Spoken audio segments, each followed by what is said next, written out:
Hello दोस्तों, स्वागत है आपका हमारे यूट्यूब चैनल अपनी जीएस क्लासेस में। जैसा कि मैंने आपका कल करंट अफेयर का कुछ क्वेश्चन कराई थी, आज मैं NCERT book class 7 chapter 4 Mughal साम्राज्य के बारे में बताऊंगी। मुगल साम्राज्य क्या है? मध्यकाल में किसी भी शासक के लिए भारतीय उपमहाद्वीप जैसे बड़े क्षेत्र पर जहाँ लोग मतलब बहुत बड़े क्षेत्र पे थे, जहाँ पे ज़्यादा लोग रहते थे, वहाँ पे शासन करना बहुत कठिन था। क्यों कठिन था? कि अलग अलग संस्कृतियों के लोग थे, विविधताएं होने के कारण यहाँ पे शासन करना बहुत कठिन कार्य था। जिसे मुगलों ने छोटी अवधि के लिए जितना हो सकता है उतने वो बहुत कुछ किए हैं। जैसे 16वीं शताब्दी तक, 16वीं सदी के उत्तरार्ध में इन्होंने दिल्ली और आगरा में अपने राज्य का विस्तार किया। 16वीं सदी के उत्तरार्ध में इन्होंने दिल्ली और आगरा पे अपना कब्जा कर लिया और उसके अधिकार प्राप्त कर लिया। उन्होंने प्रशासन के ढांचे तथा शासन संबंधी जो विचार लागू किए थे वो उनके राज्य के पतन के बाद भी टिका रहा। ओके, एक ऐसी राजनीतिक धरोहर थी जिसके प्रभाव से उपमहाद्वीप में उनके पश्चात आने वाले उपमहाद्वीप में आने वाले जो भी थे आने वाले शासक अपने को अछूता न रख सकें। अब आपका शुरू होता है क्या? मुगल कौन थे? मुगल कौन थे?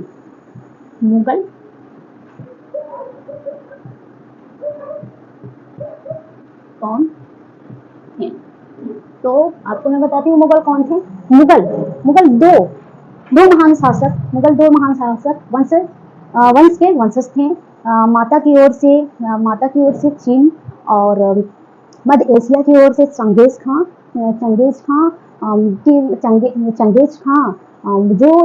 जिसकी मृत्यु चंगेज खां की मृत्यु कब हुई थी? 1227 ईस्वी में। चंगेज खां की मृत्यु 1227 में हो गई थी और उनके ये उत्तराधिकारी थे। पिता की ओर से ये इराक, ईरान, वर्तमान तुर्की के शासक जो तैमूर थे। तैमूर की मृत्यु कब हुई थी? तैमूर की मृत्यु हुई थी 404 ईस्वी में। तैमूर की मृत्यु कब हुई थी? 1404 ईस्वी में। तैमूर की मृत्यु हुई थी 1404 ईस्वी में। बाकी जो थे ये पुराने ये परंतु मुगल अपने को मुगल या मंगोल कहलवाना पसंद नहीं करते थे। क्यों नहीं पसंद करते थे? इसलिए नहीं पसंद करते थे क्योंकि जो चंगेज खां थे उससे जुड़ी हुई स्मृतियां सैकड़ों नरसंहार से संबंधित थे।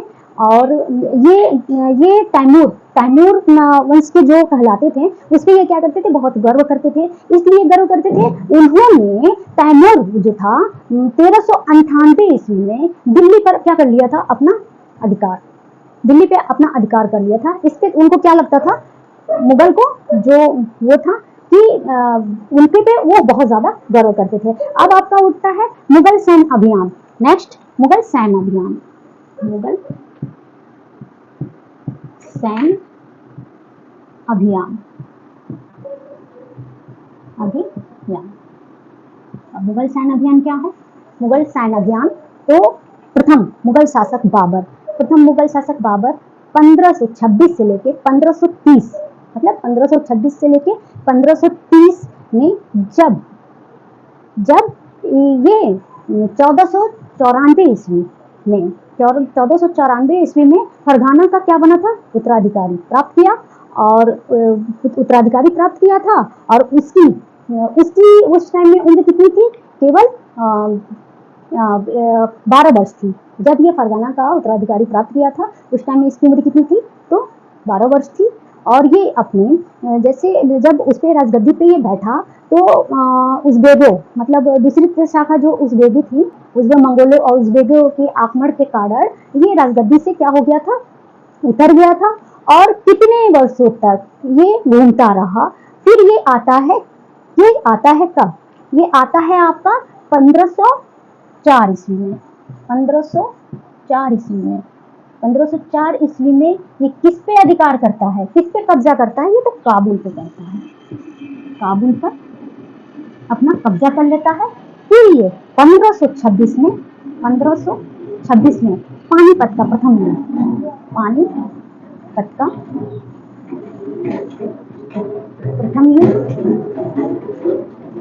बीच लड़ा जाता है। तो ये इब्राहिम लोदी, इब्राहिम लोदी और बाबर के बीच, और बाबर के मध्य। ये पानीपत के प्रथम युद्ध में 1526 में इब्राहिम लोदी को पराजय करके और दिल्ली और आगरा को अपने कब्जे में ले लेता है। ठीक है, ओके। फिर आपका शुरू होता है मुगल सम्राट, प्रमुख अभियान और घटनाएं। मुगल सम्राट, मुगल सम्राट प्रमुख अभियान और घटनाएं, और घटनाएं। अब आपको मैं बताती हूँ मुगल सम्राट जो प्रमुख अभियान और घटनाएं होती हैं, जिसमें सबसे पहले बाबर आता है। बाबर आता है, यहीं से मुगल काल की शुरुआत होती है 1526 में। 1526 में जैसा कि आपको पता है कि 1526 में पानीपत का प्रथम युद्ध होता है, जिसमें इब्राहिम लोदी हारता है और बाबर की जीत होती है। फिर 1527 में, 1527 में किसका युद्ध होता है? खानवा का युद्ध होता है। 1527 में खानवा का युद्ध, खानवा का युद्ध ये किसके बीच होता है? राणा सांगा और बाबर के बीच। राणा सांगा, राणा सांगा, ये राणा सांगा के बीच होता है। फिर 1528 में किसका होता है? 1528 में चंदेरी का होता है। 1528 में चंदेरी का होता है। ये किसके बीच होता है? तो किसके बीच होता है? तो राजपूतों के बीच होता है। ओके। फिर 1530 में बाबर की मृत्यु हो जाती है। 1530 में बाबर की मृत्यु हो जाती है, हो जाती है। ओके। ये मुगल सम्राट के प्रमुख अभियान और घटनाएं हैं। जब 1526 में पानीपत का प्रथम युद्ध होता है, उस समय इब्राहिम लोदी की हार होती है और बाबर की जीत होती है, जिसमें दिल्ली और आगरा को वो अपने कब्जे में ले लेता है। फिर 1527 में खानवा का युद्ध होता है, जो राणा सांगा और बाबर के बीच होता है। फिर 1528 में चंदेरी का युद्ध होता है। फिर चंदेरी, जो 1528 में चंदेरी का युद्ध होता है, तो ये किसके बीच होता है? ये राजपूतों के बीच होता है। ओके, ये सन। ओके। फिर इसके बाद अब आपका आता है जब बाबर की मृत्यु हो जाती है। कब होती है? 1530 में होती है। उसके बाद आपका हुमायूं, हुमायूं, ठीक है। इनका शासनकाल 1530 से 1540 एवं 1555 से 1556, ठीक है। ये इनका था। अब क्या है, जब बाबर की मृत्यु हो जाती है तो हुमायूं राजगद्दी पे बैठते हैं।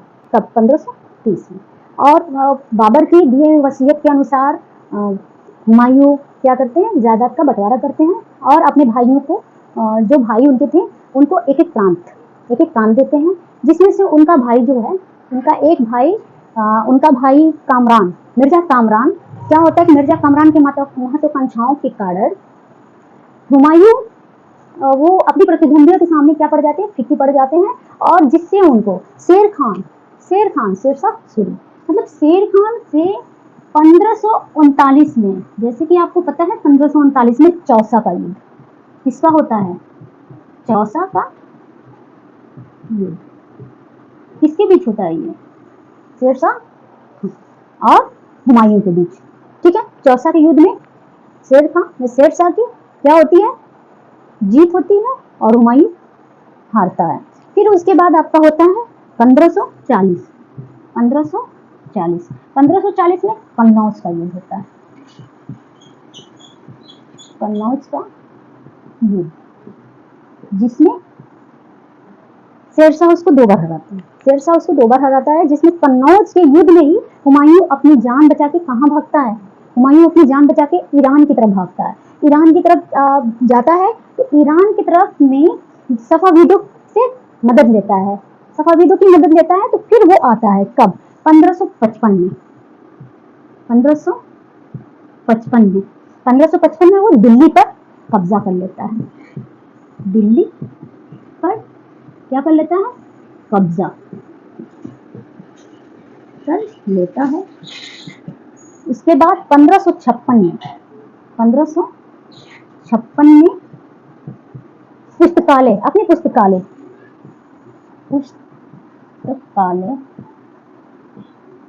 पुस्तकालय की सीढ़ियों से उतरते हुए लड़खड़ा के गिर जाता है। वही हुमायूं की 1556 में क्या हो जाती है, मृत्यु हो जाती है। ठीक है, ये 1556 में हुमायूं की मृत्यु हो जाती है। कौन सा, वो पुस्तकालय का क्या नाम था? जैसा कि आपको पता होना चाहिए कि जो पुस्तकालय से हुमायूं सीढ़ियों से उतर रहा था, उस पुस्तकालय का नाम शेरे मंडल था, जिसे उतरते समय लड़खड़ा के वो गिर जाता है। और वहीं पे 1556 में हुमायूं की मृत्यु हो जाती है। क्या हो जाती है, मृत्यु हो जाती है। ओके, ठीक है, ये आपका था हुमायूं। अब हुमायूं की मृत्यु जब होती है, हुमायूं की मृत्यु के बाद अब शासनकाल शुरू होता है किसका, तो 1556। हुमायूं का बेटा कौन है, अकबर। हुमायूं का बेटा अकबर। अब इनका शासनकाल शुरू होता है 1556 से 1605 ईस्वी तक।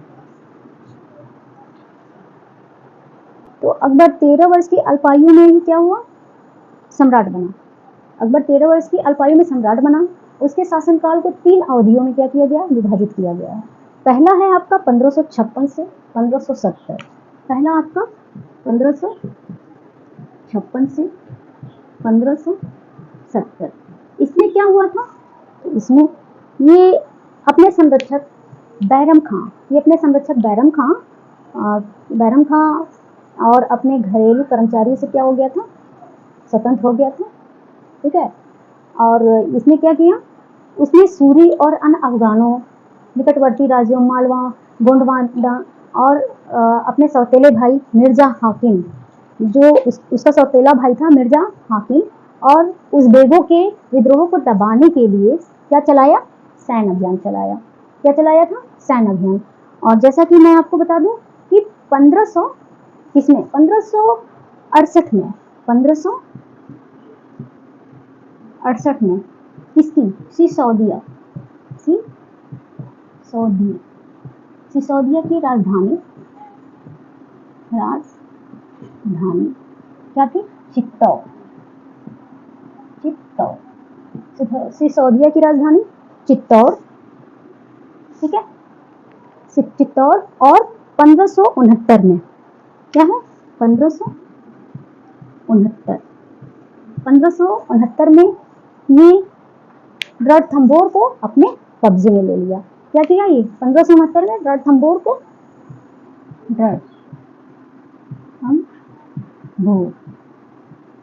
को अपने कब्जे में ले लिया।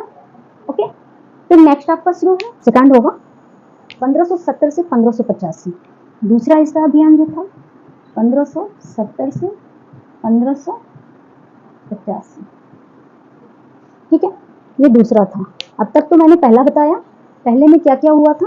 ओके, अब उसका दूसरा जो था, जो 3 उसमें विभाजित किया गया था, दूसरा 1570 से 1585। इसमें क्या था कि मध्य गुजरात के विरुद्ध इसने सैनिक अभियान चलाए। ये मध्य गुजरात के विरुद्ध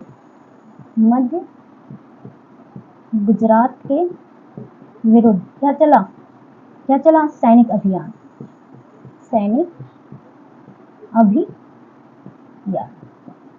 ओके, अब आपका नेक्स्ट थर्ड जो था, तो थर्ड में 1585 से 1605 के मध्य क्या है, थर्ड वाला 1585 से 1605 के मध्य। ये इसमें क्या हुआ था, इसमें अकबर के साम्राज्य का क्या हो गया था, विस्तार हो गया था। इसमें अकबर का साम्राज्य बहुत बढ़ गया था। और अंतिम वर्षों में अकबर की सत्ता जो थी, इसके राजकुमार, जो अकबर की सत्ता थी, राजकुमार कौन, सलीम के विरुद्ध क्या हो गई थी, थोड़ी सी लड़खड़ाई थी। यही सलीम आगे चल के सम्राट जहांगीर कहलाया। तो ये क्या था, जो 1585 से 1605 के मध्य अकबर का साम्राज्य का बहुत विस्तार हो गया था। और ये अपने अंतिम वर्षों में क्या किया था, ये जो उसका राजकुमार था सलीम, उसके विद्रोह में उसकी सत्ता क्या हो गई थी, लड़खड़ा गई थी। और सलीम का ही नाम क्या था, आगे चल के ये मुगल सम्राट जहांगीर के नाम से जाना जाने लगा। ओके, अब 1605 ईस्वी में अकबर की मृत्यु हो जाती है, उसके बाद सम्राट कौन बनता है? तो जहांगीर। तो जैसा कि मैं आज अकबर तक मैंने पढ़ा है, कल इसी टाइम मैं फिर आपको जहांगीर, शाहजहां और औरंगजेब के बारे में बताऊंगी। तब तक के लिए ओके, बाय बाय।